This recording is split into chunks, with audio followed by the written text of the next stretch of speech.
Hello out there, and welcome to the Revere Veterans and Community Show. Today we have a real special guest, Staff Sergeant from the U.S. Marine Corps. His name is Francisco Urena, and he's the Commissioner of Veterans Affairs of Boston. Welcome to Revere TV, and I salute you. Oh, thank you very much. I appreciate it. Thank you service. for the invitation. I'm very honored to be here in Revere. It's my honor to have you, really, because you are a real hero. So tell us something about yourself. Gee, so I have the pleasure to represent Mayor Marty Walsh as the Commissioner of Veteran Services in the city of Boston. We have 20,000 veterans and families that reside in Boston, and our responsibility is to ensure that, first and foremost, that they are aware of the programs and services that we have available for them. Right, and if they want to contact you, how would they do that if they need help, like let's say... Absolutely. We're located at 43 Hawkins Street, which is right adjacent to the JFK Federal Building, right behind the A1 Police Station, and our phone number is 617-635-3026. Excellent. Thank you again for coming, by the way. Absolutely. Now, I understand that you have been as Commissioner in both cities, Boston and Lawrence, over a period of 8 years? 8 years, yes, coming up. Wow, absolutely. That's pretty good. So tell us how you like that job. Hey, I love it. It's very rewarding. It's a great opportunity to interact with fellow veterans and give back to our community. These men and women have suffered so much, and we're here to ensure that if they're in need and they are in need of services, that we could provide those services to them. See, the big problem in not just Boston but nationwide is connecting the services with the people in need. Many times our veterans do not know what they rate. Many times veterans do not know that we exist. Our programs have been around since the French and Indian War. That's how long these programs go, specifically the public assistance program that we have here in the Commonwealth. And it's our job to ensure that every city and town in Massachusetts has a representative. I have the honor of representing Boston as your own director, Nick Bua, represents the city of Revere. Right. He's an excellent commissioner, too, in the city of Revere. He's a great guy. I'd like to ask you a question, if I may. A few years ago, I was walking down Cross Street or School Street, right across from the school department, and there's a place for homeless veterans there. Yes. There was one particular veteran that caught my eye. He was laying near the grating out there around December to keep warm. But he smelled alcoholic, like he was a brewery. And someone told me because he was alcoholic that he could not go into that homeless veteran shelter. Is that true, that if a veteran is an alcoholic, they cannot get into a housing? That is not correct. We've had the opportunity to change some of those regulations in Boston. Good. So there are about 400 beds, and you're talking about the New England Center for Homeless Veterans on 17 Court Street. Right, that's the one. It is one of two places around the country that is specifically set for veterans. The one here in the East Coast is in Boston, and there's one in California. But the one here in Boston, we have an opportunity to have right now 14 beds specifically for people that are addicts. To be able to we don't want them in the streets, and just because they have a problem, we're saying, okay, we can't help you. We have the ability to incubate them and have them and house them overnight, and then ensure that they get the programs and services that they deserve, as well as veterans or somebody who has served the military. Unlike many of the programs, if you spent one day in the service, you qualify to go to the New England Center for Homeless Veterans, because nobody should be homeless, especially those who signed the dotted line and placed their life on the line. Good. I'm glad all the veterans who heard you say this are listening real good. I'd like to ask you a couple of more questions. You were also, as a staff sergeant at the time, working for the U.S. embassies. I did. I had the opportunity to volunteer and be selected to work with the Department of State. I represented the United States at 2 American embassies. Yes, tell us about that. Doing diplomatic security. I was one of the first Americans to arrive to Syria after 9/11. We arrived in December of 2001 to Damascus, Syria. And what an experience it was, being in a country that was, at the time, not in best terms with the United States. Right. Tell us how Damascus, what it's like, what are the people like, because they're interested, I'm interested. It was a very interesting experience. It's a country that is a Muslim country, but yet it has the biggest population of Christians in the Middle East. So there's a lot of churches that celebrate God, and the Catholics, and very religious, and a lot of ceremonies that go on there in the Christian part of the city. It's about 10% at that time were folks of Christian beliefs. But nonetheless, the country overall was a very beautiful place. Right, can I ask you, what was the population of Syria when you were there, roughly, approximately? Numbers-wise, I believe there were in 8 to 10 million. That's it? But Yeah. it was quite an interesting experience. So Damascus is one of the oldest countries in the world. By the way, did you visit Aleppo? I did have a chance to visit Aleppo. I did have a chance to visit the citadel in Aleppo, which is one of the old castles from the Roman period. And after that, the Turkmen took over. But many castles exist. The French restored many of those castles to pristine conditions, because if you think before the French came in there to colonize Syria, many people were living in these castles. They just were residing in it. So. I got to ask you, since you worked for the embassy, did you have, well, I don't want to say fear, but like what happened in Libya, was there any chance what happened to the embassy in Libya ever happening to the embassy in Damascus? Every country in the world that has relations with the United States has American embassy. Every one of them. Most of those embassies have Marines protecting the people, the information, and the equipment that is housed at those embassies. That is the job of the Marine Security Guard, and that's the opportunity that I had to represent the United States while I was there and to protect those Americans. Nonetheless, the threat of terrorism nowadays can be housed in many of those countries. And because of that is a very target that we know exists, and the people that live there know it is easier to attack a foreign embassy than to come to the United States and attack us. Right. Now, you visited Aleppo, you were stationed in Damascus. There's another city I'd like to ask you if you were there, and that's called Homs? Hummus? Hummus. Yes.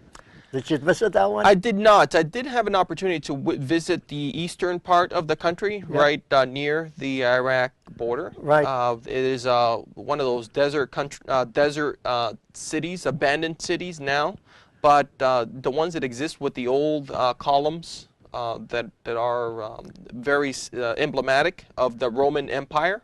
Right. As you know, many of those castles exist because of the Roman Empire. Many of the ruins also exist behind the Roman Empire. One of the interesting things about Damascus, being one of the oldest countries in the world, dating back millions of years, thousands of years, is that 7 cities are underneath the present-day Damascus. They were doing a big dig type of project where they were redirecting traffic. They had one of those turnstile rotaries, as we call them here in New England, and they wanted to build an underpass to avoid the rotary. So imagine 7 directions of traffic. Now they were going to draw them underground. Don't you know that when they were excavating, they found a church underneath the rotary? And so they had to deviate the original plan. So now when you drive by that main circle, as you drive down, there's a glass enclosed area where you could actually look at the church as you're making your way through traffic. But that's the history of Damascus. Very old, a lot of history. And at the time, being a police state, women and both men from foreign abroad felt very safe in the country. Right, but Syria is really not a democratic state because they have a one-man government. It's one-man government. It has been one-man government for a very long time. Yeah, the father and the son. And absolutely, before and before that. And the Assad family are the ones that have been controlling that country for a very long time. Nonetheless, whatever relations we have with them should be improving here in the near future. I hope so. Now I got to ask you, you also worked at the embassy in Kyrgyzstan. Yes. Did I get that you right? Got that correct, absolutely. Kyrgyzstan, in a city called Bishkek? Bishkek is the capital of Kyrgyzstan. And now Kyrgyzstan is in the western part of... Is that also a Muslim country? It is. Oh, okay. It is part of the old Russian Soviet state, and it's in the border with China. So if you could picture China... Yep, I picture China. On the west part of China, that is where the border with Bishkek. We're 2 countries north of Afghanistan. And so being that close to really the war on terror, often enough we knew of a lot of activity that was going down, and a lot of military men who would be escaping Afghanistan and traveling through to avoid capture and hostilities. Right. Before I get to the next question, Francisco, I have to give you this. There's a company in Revere, and they do a lot for the veterans, a heck of a lot for the veterans, and that's Stop and Shop, both the Furlong Drive and the one in North Revere. And they gave me a bunch of flags. Wow. And I didn't know what to do with them at the beginning. Then someone suggested when you have a veteran on your show, sure, and he's especially a good veteran, give him one. Oh, thank you. And when he said good veteran, if I had the chance, I would give you all the flags, but I want to save them for the others. Oh, thank you very much.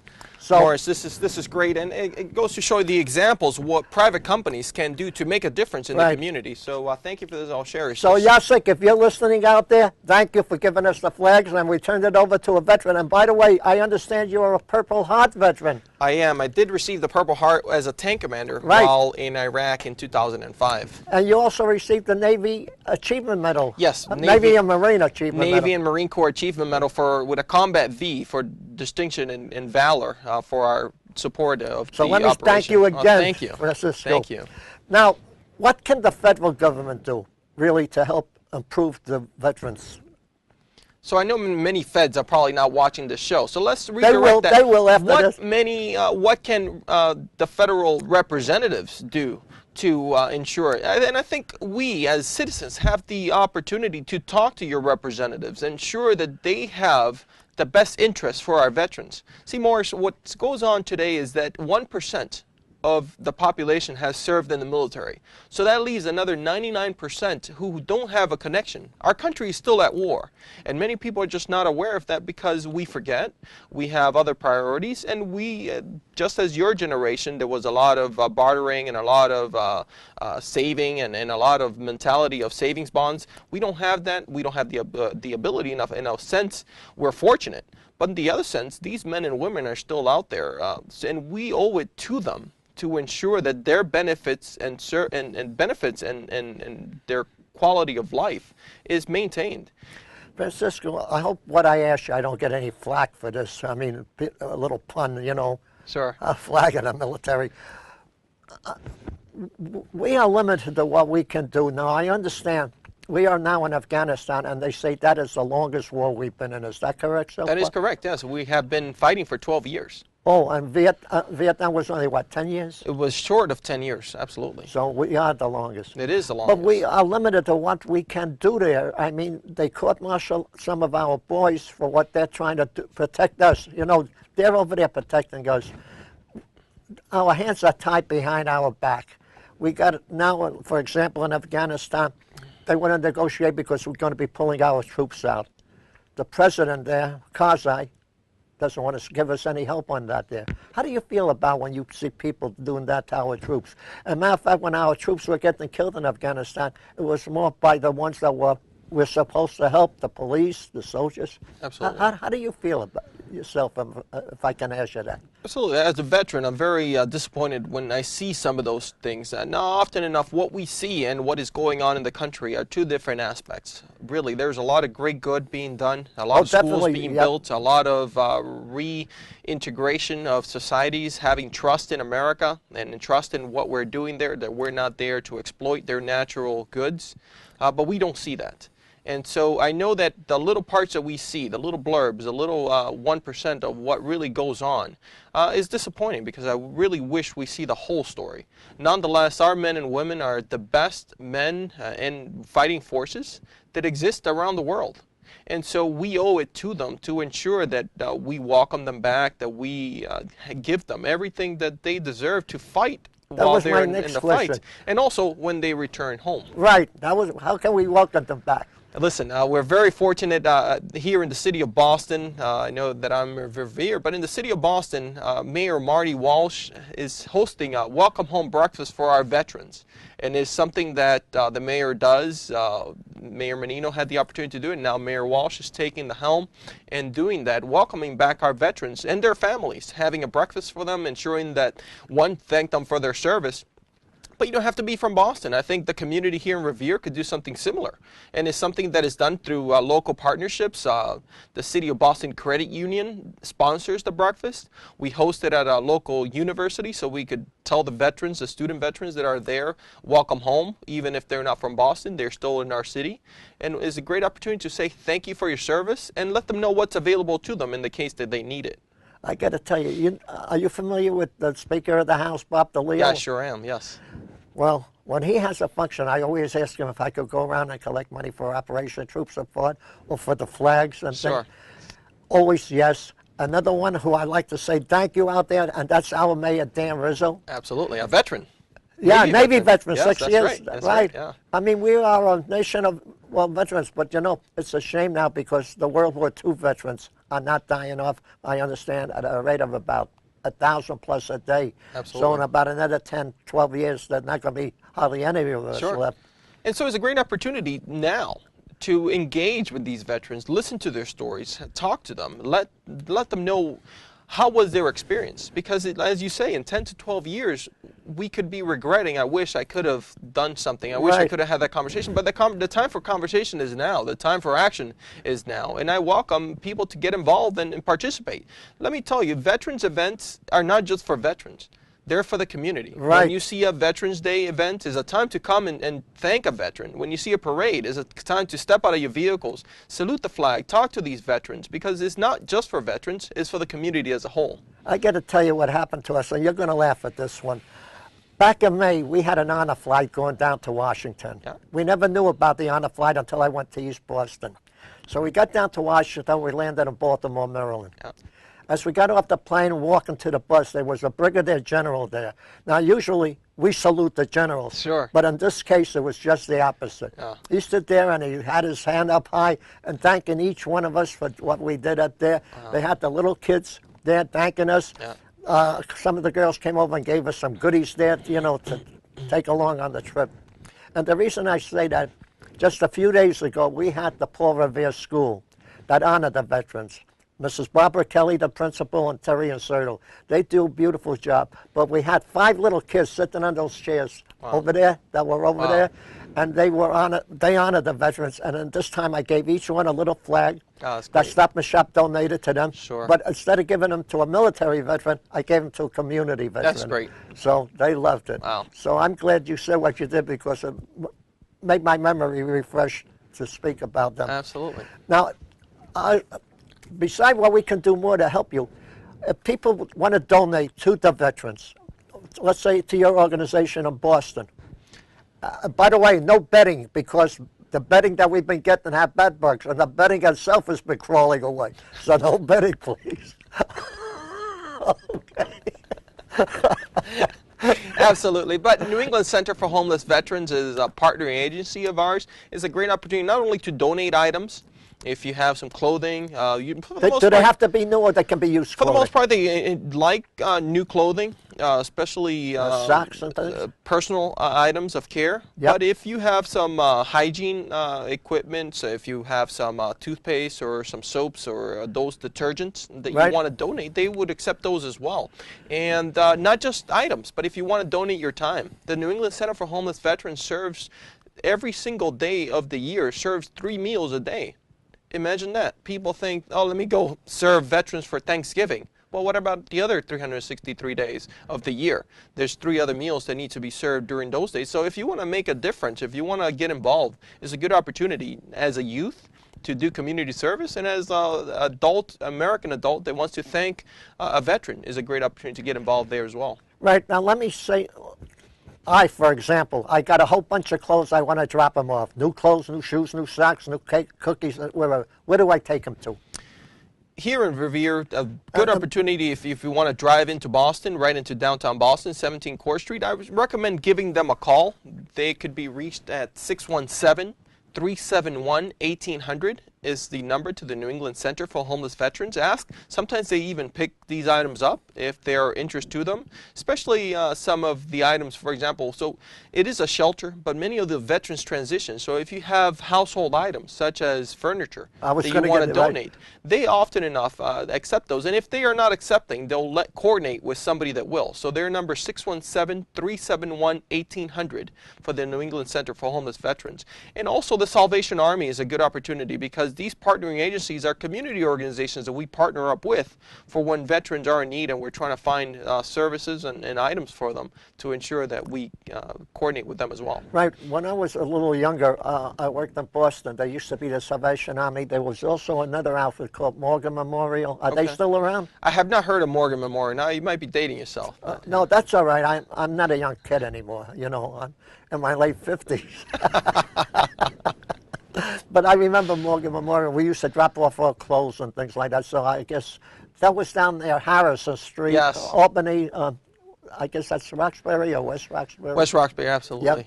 So that was I was wondering about. Okay. So we talked about how people can donate items. We talked about how people, veterans, and how people can get involved. What else would you like to talk about? I'm very pleased. So first, any veteran in the community listening to this show. Sure. You have American Legions. Absolutely. VFWs in Veterans Boston of Foreign Wars, absolutely. Yes, okay. We sure do. Very active post. So first, any veteran that is watching, please, thank you for your service. Welcome home is the very first message I would like to give you. That is really a message of appreciation. Here in Revere and throughout the Commonwealth, every city and town has a veteran service officer. If you have not made contact with your veteran service officer, please do. And by the way, widows, wives, husbands, widowers of veterans, they may also have some veterans benefits available to them because of their sacrifice of their loved one. And so I recommend that if you are a family of a veteran, that you also call to your town hall and ensure that if there are any benefits and services available, that you inquire about them. If you're a veteran, you need to file a service-connected disability for a service. That is the job of the veteran service officer, and he or she can be able to assist you in filing those claims. So I recommend that you give them a call and ensure that if something you earned because of your service to the country, your service of your loved one, that you sign up for those benefits. So thank you for your service to our country, and please get involved. As a community, get involved in the events that go on. Memorial Day, Veterans Day, many of these other activities, 4th of July's, Pearl Harbor Day, Iwo Jima Day. These events, a lot of hard work goes into planning these events. And it is not fair not to see a great crowd, because we know that the community is there, and often enough the community is not aware that these events are going on. Right. I'd like to say another thing to you, Commissioner, from Boston, because I want to speak to you about the Commissioner from Revere. About a year ago, I happened to stop by the Revere Veteran Service under the Commissioner, Nick Bowen. Now, Nicky is Commissioner, not Director. Remember that. Commissioner. And they have I didn't know about that, but they have what we have in Revere. I don't know if Boston has a food bank where they drop off food yes. to veterans. And also spouses of veterans. Do they do that in Boston too? Sure. Yes, we do that, and we do that through some of the local schools. Bunker Hill Community College hosts, through the Department of Veteran Services, hosts a food bank every month. And it's no questions asked. If you're a veteran, or if you're a family of a veteran, sign up. Make sure you know the date of that food bank so that you could go pick up your goods. Some poultries, meats, fresh vegetables, and other fruits and other canned foods that they issue on those days. Mike, and before we close, I'd like to, and I will give you about 2 or 3 minutes, but sure. Before I do that, we had a woman here who had an idea in her head. She saw the monuments around, and she saw none of the women being honored of World War II. I'm talking strictly World War II now. Her name is Eileen Murillo. She was voted Woman of the Year, I guess, for the Commonwealth of Massachusetts, as well as Revere. That's right. She went around and she got a woman's memorial, put on a pair of shoes, not one, but 2 pairs, I guess, because she wore one out. She went around and got 152 names to put on that monument. with the names of the women that actually served in World War II, not just a monument that says honoring. Does Boston have the same thing, or is Boston contemplating doing the same thing? Yeah, we definitely contemplate. We have many monuments. One of the most important monuments that we have in the city are 1,200 for every single veteran that has died in the line of duty. They're called hero squares, and we decorate and honor those.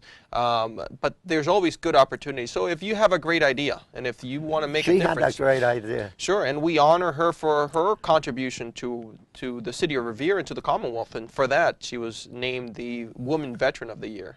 By the way, you mentioned Mayor Dan Rizzo being a Navy veteran. Yes. His son is also a veteran. Is that right? Yep. Wow. What a proud, sure. You here in Revere have so many things to be proud of. And last summer, I remember co-hosting or being the master of ceremonies for the Vietnam Wall that came to Revere. And if you had an opportunity to see that, what a great sense of community that came together through the leadership of your director, Commissioner Nick Bua, right, who hosted that great memorial here in the city.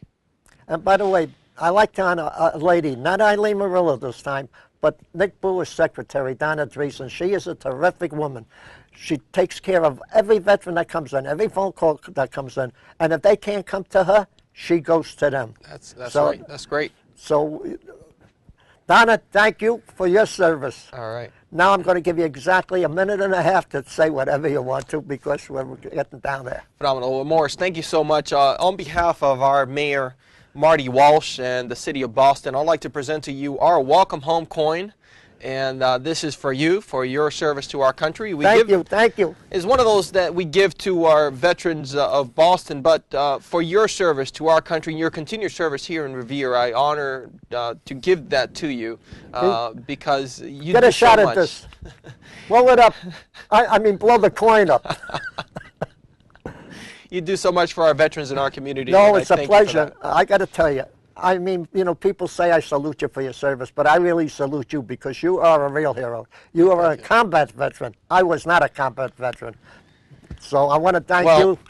Listen, we all did our part, and it just matters of what time of the year you ended up joining the country, right, joining the service. Well, I tried to get in at 16, but they threw me out. So I made it at 17 because at that time, that was the age. And God bless our great country and our troops, the United States of America. Thank you. Thank you.